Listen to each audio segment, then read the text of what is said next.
साथियों नमस्कार, कैसे हैं आप सब लोग। केम छो मजामा कसा आहेत। साथियों आज एक महत्वपूर्ण टॉपिक अपन डिस्कस करने वाले हैं कि हस्बैंड लगातार वाइफ को मेंटेन कर रहा है और वाइफ जब पियर जाके बैठती है, कुछ परजीवी किस्म के लोग, चाहे उसके घर वाले हों या उसके कानूनी सलाहकार हों, उसको यही सलाह देते हैं कि जा बेटा मेंटेनेंस लेकर आओ। ये स्थिति वैसी है जैसे गब्बर सिंह ने अपने साथियों को कहा था, अरे जाओ भैया गांव को लूट के आओ।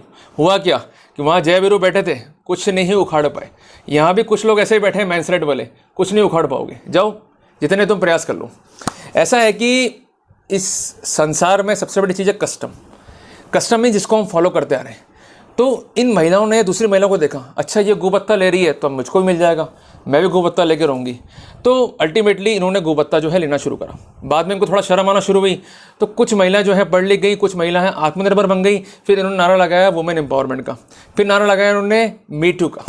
पर अंतोकथवा मैंने निष्कर्ष निकाला है, तुम भाई कितने नारे लगा लो वुमेन एम्पावरमेंट के या मी टू के, रहोगे तो तुम गोबत्ता मांगने वाली। ये बहुत शर्म की बात है। जहाँ सरकार एक और दावा ये करती है कि हम बच्चियों को बचा रहे हैं, बच्चियों को पढ़ा रहे हैं, पर ये कैसी पढ़ाई है समझ नहीं आता। ये कैसी पढ़ाई है कि जो गोभक्ता मांगने पर उन्हें विवश करती है।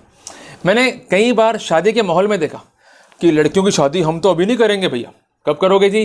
जब लड़की पढ़ लिख जाएगी, अपने पैरों पे खड़ी हो जाएगी। चलो जी पढ़ लिख गई, पैरों पे खड़ी हो गई, फिर को गोभक्ता मांगती है। समझ नहीं आता, या तो पढ़ाई कराई नहीं, या सिस्टम ख़राब है, या अपनी हरकत ही ख़राब है कि हमको तो मांगना ही मांगना है। ऐसे मत रखो हाथ यार, ऐसे रखा करो। परजीवी नहीं बनना है अपने को। और मैं उन परजीवी सलाहकारों को भी सलाह देना चाहता हूँ कि जैसे तुम इनको डिपेंडेंट कर रहे हो, इंडिपेंडेंट करने की बजाय अगर तुम्हारी भी बेटियां इस तरह से कोर्ट में भीख मांगेगी, गोपत्ते की मांग करेगी, तब जाके तुम्हें मालूम पड़ेगा हमने क्या कर दिया। केवल चंद पैसों के लालच के लिए इनकी ज़िंदगियों से मत खिलवाड़ करो। पैसे कमाने हैं और भी तरीके हैं, मेहनत करो, कानून को पढ़ो, कानून का इंटरप्रिटेशन करो। पर ऐसी मानसिकता के साथ अगर आगे बढ़ोगे तो अपना और देश का भविष्य खराब करोगे। साथियों अब आते हैं एजेंडा के ऊपर। और एजेंडा पे चलने के साथ साथ एक महत्वपूर्ण बात भी कि जब भी लड़की पीआर आके बैठेगी और ऐसे परजीवी लोग उसको सलाह देंगे तो वो केस करेगी सीधा 125 सीआरपीसी का। और कुछ तो लिखती है कि ये तो मेरे चैम्बर में आ गया, ये तो मेरे ऑफिस में आ गया, ये तो मेरे कार्यस्थल में आ गया, ये मेरे पड़ोस में आ गया, ये चिट्ठियाँ लिखता है, ये मेरे पोस्टर चिपकाता है, ये मुझे बदनाम करता है, ये मुझे हैरेस करता है, मेरे को तलाक दो और साथ में गोभत्ता भी दो। लिखती हैं, लिखना मजबूरी है, क्या करें, इसके बिना तो कोर्ट सुनेगा नहीं इनको। अरे झूठ मत लिखो, अगर सच भी लिखोगे तो आपको मेंटेनेंस मिल जाएगा, गोभत्ता मिल जाएगा। झूठ लिखने से कुछ नहीं होगा, उल्टा आपकी ही बदनामी होगी। साथियों एक बात और समझने की है, जब इस तरह के क्लेम जो है कोर्ट में आते हैं तो कोर्ट का एक लीनियंट रिव्यू रहता है कि भाई महिला है, वीकर जेंडर है, कहाँ जाएगी। और फिर इनके जो परजीवी सलाहकार हैं, अरे हाँ जज साहब इसको तो पैसा दिलाओ, जज साहब मर जाएगी भूखी है। तो मतलब 24 साल तक तो ये खाना खाए बगैर रह रही थी, शादी के बाद ही इसने पहली बार खाना खाया और उसके बाद इसको ये मालूम पड़ा कि अगर इसके पति ने इसे गोभत्ता नहीं दिया तो ये तो मर जाएगी। और जब पति का जो है एक्सपार्टी धोखे से मेंटेनेंस बन भी जाता कई केसों में, तो वहाँ पर यही कानूनी सलाहकार आके कहते हैं कि साहब इसको जेल भेज दो, इसको ये कर दो, उसको वो कर दो। ऐसे निकम्मे लोगों की टिबरी पीसने के लिए मैंने लास्ट वीडियो बनाई थी, एंटीडॉट ऑफ गोभत्ता, देख लेना। ऐसा तड़प रही है महिलाएं, तड़प रही है, अरे भैया मेंटेनेंस हमको चाहिए नहीं, गोभत्ता हमको चाहिए नहीं, हमको तलाक दे दो भाई, छोड़ दो। और रिसेंट कई केसेस मेरे तय हुए कोटा में और अजमेर में। हालतें खराब हैं, केवल आपके जोश, आपके जुनून की जो है देरी है।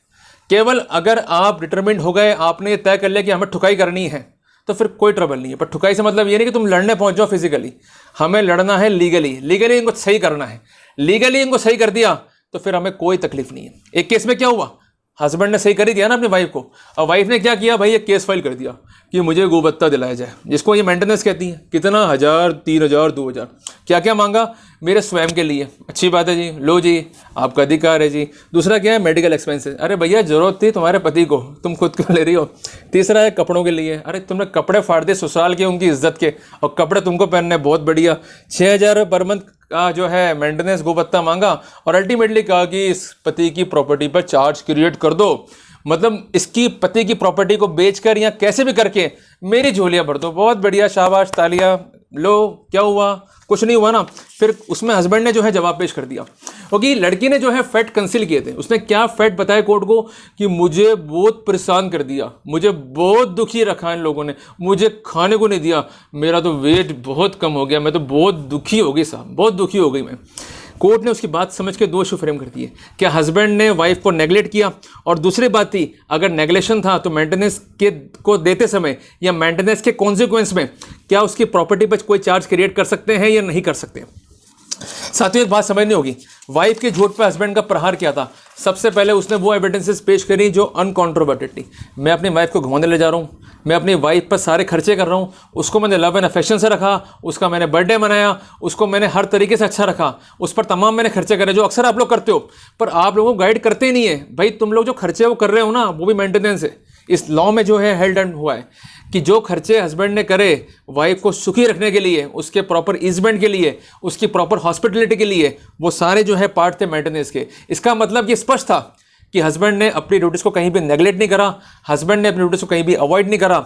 जब वाइफ के ये तथ्य झूठे साबित हुए तो क्लेम भी मेंटेनेंस का उड़ गया। और इसके साथ साथ गू पत्ता पाने वाली महिलाएं एक बात और सुन ले जाते जाते अगर गालियाँ बकने का शौक है तो बको कमेंट बॉक्स में, मुझे कोई फ़र्क नहीं पड़ता। और परजी भी तुम भी बक सकते हो, मुझे कोई फ़र्क नहीं पड़ता, बको। सुन लो कि अगर मेंटेनेंस क्लेम बंद भी किया, बुरे से बुरा मुझे मान भी लेते हैं, तो इलाज कैसे करना वो सिखा दिया, फिर भी क्या इलाज है, तब भी तुम्हारी प्रॉपर्टी पर कोई भी चार्ज क्रिएट नहीं होगा, क्योंकि ये स्पष्ट किया गया है कि जहां प्रॉपर्टी हस्बैंड की है, सेल्फ एक्वायर्ड है, और कोई भी क्लेम वाइफ ये कहते हुए करती है कि मेंटेनेंस नहीं दिया इसलिए उस पर चार्ज क्रिएट करो, किसी भाव क्रिएट नहीं होगा। The wife has no right to claim any charge on the property of husband concerning the maintenance claim. तो कुल मिला के कहते हैं ना, जब आपकी नीयत ही बुरी है तो कुछ नहीं मिलेगा खाली कटोरे के अलावा। तो मस्त रहो साथियों, कोई टेंशन नहीं, कोई घबराहट नहीं। तो इस तरह के लॉ जब बन के आते हैं तो दिल को बड़ा सुकून मिलता है कि कोई है जो हमारे लिए बैठा है, हमारे लिए सोच रहा है। बाकी पुरुषों के लिए तो है ही क्या, बस शादी कर लो और जूते खाते रहो।